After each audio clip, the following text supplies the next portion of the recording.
Buddy the Elf, what's your favorite color? This is the story of Buddy the Elf, better known as Elf. This is the first film I'm kicking off my little block of holiday favorites right around Christmas time, talking about a couple Christmas films. The problem is a lot of them don't have audio description. You know what's funny is I wasn't even going to review Elf today. I actually went on Max because I assumed Gremlins felt like a title that would have audio. It does not, sir. How dare you? how, how dare you, Mr. Max, for not putting audio on Gremlins? Like, what's your problem, sir? I want to file official complaint with Max. But so then I went into Elf because Elf does have audio description, and it's like number one on Max right now. But I did really want to watch Gremlins. Um, I've seen Elf like I don't know a bajillion times, and I think the funny thing about watching Elf with audio description is it reminded me every year it just reminds me of how amazing Will Ferrell's performance is. He is, I fully believe he deserved an Oscar nomination for this. You know, in a year when we're talking about Ryan Gosling and how he deserves a nomination for Ken for Barbie, there are performances like that throughout history that were not nominated, and I want to be able to retroactively go back and put some of them into the Oscars, and this is one of them. This is an iconic performance. This is Will Ferrell's career best performance at least as a comedian. Um, Whether or not you want to focus on some of his dramatic work and see how that fits in there, that's fine. But this is the funniest thing he's ever done. This is the best character. He's fully committed. And he absolutely makes this film work. I remember when this film came out in theaters, I was working. I don't think anybody really thought it was going to blow up, and then it became this massive success. It didn't feel like a film that was about to, you know, take over the world, and then it did, uh, and Elf has never really given up, and it's been this new holiday classic, directed by Jon Favreau, co-stars James Caan, rest in peace. Ed Asner, rest in peace. Bob Newhart, still alive. Zoe Deschanel, and Mary Steenburgen. And it's a very delightful film. And Jon Favreau's direction here is part of the reason why he went on to direct so many other things. Something like Zathura came after this, and where they were like, hey, the magic you gave to Elf, maybe you can give that to Zathura, and we can have another Jumanji. Made sense at the time, and I actually think Zathura is an okay film. I just don't think it lived up to the hype of Jumanji. But Elf is Elf. I love Elf the musical. Elf the musical is great. There was an animated Elf that floated around for a while that was basically a shortened version of the stage musical because it had the songs from the musical. And that was available. I believe I watched it on Hulu 6 years ago, something like that. I don't know if it's still out there, but I would recommend that. It's a nice hybrid of you being able to get the whole story while also getting the songs from the musical. So it's an interesting use of the property. Audio description here threw me off. I'm just going to be totally honest, and to the point where I didn't really know what to do, and I didn't quite understand it. I was trying to piece it together. So at the beginning of the film, when we get opening credits, the narrator reads the opening credits, and then he reads the narration done by, and then he lists 5 names, and then he lists voiced by himself. I think his name was Ryan something. And I was like, who is the narration? Who are those 5 people and what do they do? Because usually you hear, you know, it didn't say written by 5 people. It was like narration by. And the crediting was so weird that I didn't really know what to do with that, and I've never seen it placed there before, where it's like directed by Jon Favreau, narrated by so and so, voiced by so. And I was like, usually we stop at director, Usually we stop directed by John, you know. I was expecting this to be later in the film, but I wasn't ready at all to take down names or notes, or I was trying to think about how many times I'd seen Elf before, and then all of the little things that I did or didn't like about the audio description. Um, in general, this falls short for me, um, as it does sometimes with movies that are highly stylized, that have really a high production value, that have a strong look. Buddy's costume is not really ever fully described. There's one scene, for example, where he's standing um, with Bob Newhart, Papa, standing with Papa, and it describes how they have the matching green coat, so that he gets described from waist up, but Buddy basically wears the same costume, like with the tights and the shoes. I mean, like, he has a very iconic look. It's the kind of thing you could do in a Halloween costume. So I just kind of wanted like the whole thing to be described all at once, instead of just like acknowledging that like half of it matches Papa. And it just, I don't know. I was like, why did you just only stop? Why did you stop at the waist? Are they not wearing pants? Like, what's the implication? Anyway, um, yeah, it's all stylized. The top is where you're really is where we get shafted the most in terms of audio description. Just the way that the Wonderland looks. I don't mind the fact that he just casually mentions that a couple of the characters are in the style of claymation, without really much context. I hope people just understand what claymation is. Um, but there you go. um, to somebody who's congenitally blind, I don't know that that necessarily has a whole lot of value, but I appreciate the attempt at trying to describe that they look like characters from the old time sort of original Christmas shorts, which is what they really look like. Um, Less so like just traditional claim. They don't look like Wallace and Gromit, I guess is what I would say. They're meant to look more like the Frosty the Snowman's, Rudolph the Red-Nosed Reindeer characters. Actually, Rudolph is a great comparison to this. It looks more like that. Um, Especially with the kind of jerky movement, like when the narwhal comes up out of the water and says this thing. His movement is sort of harkens back to the time of when we used to make those Christmas specials. But a lot of the scenes here are shot in forced perspective. So they're using actual actors. For example, an actor I did not mention, who's worth mentioning, is the original kid who played Ralphie in A Christmas Story. The actor who played Ralphie in A Christmas Story pops up here as one of the elves.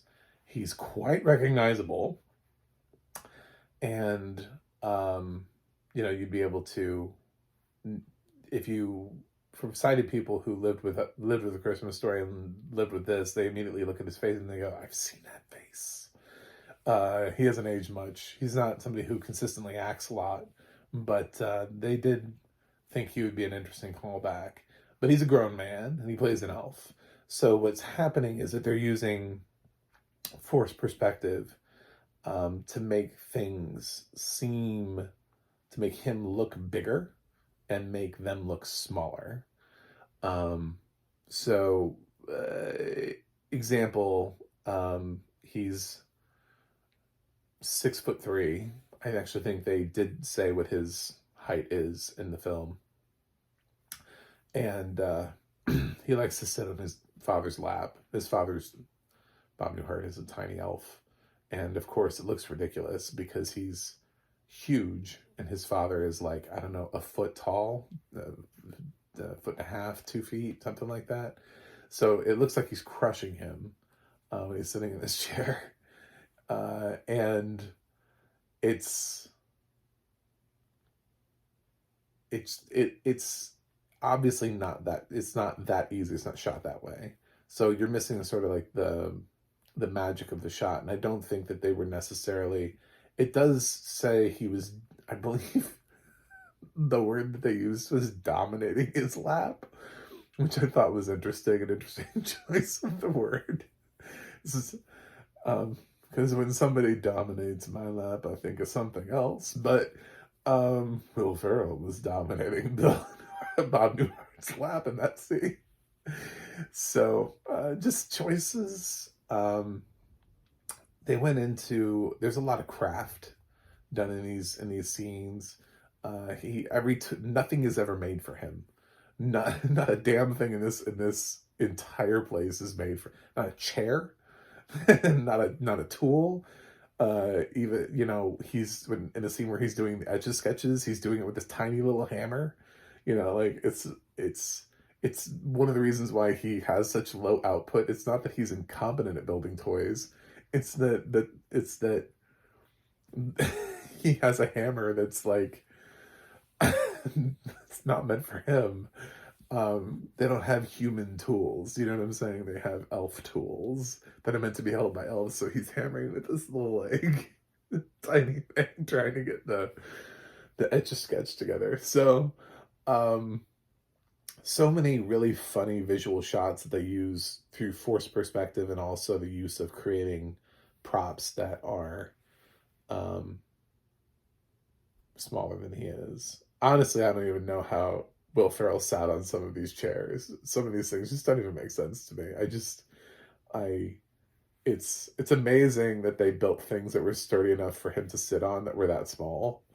Um he always looks cramped. He always looks uncomfortable. And then we finally branch out and we head to New York City, and it's great. There are some scenes though where the juxtaposition is missed of where he is versus what it is that he's experiencing. A great example of this would be, um, you know, I'm sure he's a nice fellow, and I'm sure he knows exactly why he gets cast. But the mailroom scene, when Buddy mistakes syrup for liquor and ends up sitting with the mailroom scene. Um, he's sitting next to a really gnarly looking dude, gnarly looking actor. And I'm sure that actor knows his type and knows the kind of roles he gets cast in. And I don't think that that's offensive to say that, but um, he obviously, there's no way he doesn't get typecast. And the idea is that he's down here with this sort of possibly swarthy, uh, you know, dangerous individual, two people who couldn't be further apart. You know, Buddy is all about this light, bright, he's very childlike in his approach to everything. He believes everything at face value. Um, and so he's down here and with these people who are just toiling away, and they live in this dark space that's the mailroom. And these are people that don't really seem like anybody wants them to see the light of day. They're best kept in, and that's sort of what populates the mailroom. And so he spends his time talking with this guy, and the juxtaposition of the differences between these two people, but yet in the scene they're sharing, you know, a common bond and a common thread. The description never really went into describing the other guy that Buddy's talking to in a way that would let you know that he was wildly different from Buddy. He looks like maybe he would have been great on Sons of Anarchy.